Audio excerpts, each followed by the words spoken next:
Guys, di ako sa ibabaw karon sa second floor na yung mga nga office sa akong visitihan na warehouse diri sa dali sa ako ni sa Katsaga Konsolasyon ubos ni sa sitwasyon Bagyo Tino akong tingin ka na sa baha naglunok na ang tinilakit na kawayan para niya dako na kay baha ay pagkakunan sa bakit no ang bison habit na maliko sa abot sa abot sa panagan niya pagdaan pa rin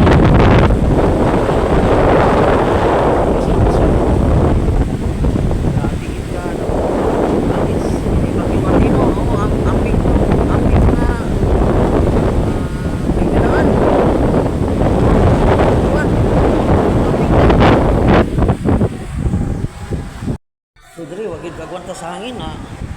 tukas gid ang sira sa pultahan diri sa office ni sa second floor. So mao na ang dako nga warehouse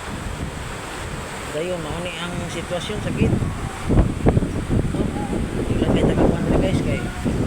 hangin buwan kayo basa akong cellphone.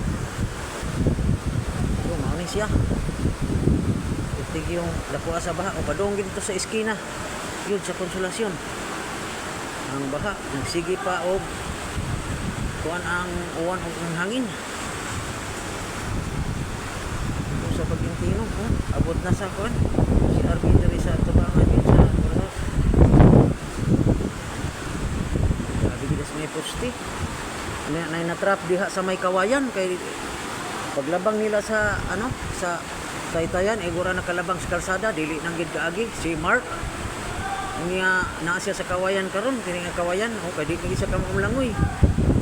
paabot na lang gini og gamay-gamay kay wala say maka-rescue kay lawom gyud kayo so God bless unta apil pud kaano diri ang kuan mga gamit ang wintador diri sa nagpilit sa paril na daog kaano pag katumba sa paril so dahil nasa na update kay tigil ko na ito kadukag gamay so na to gamay dali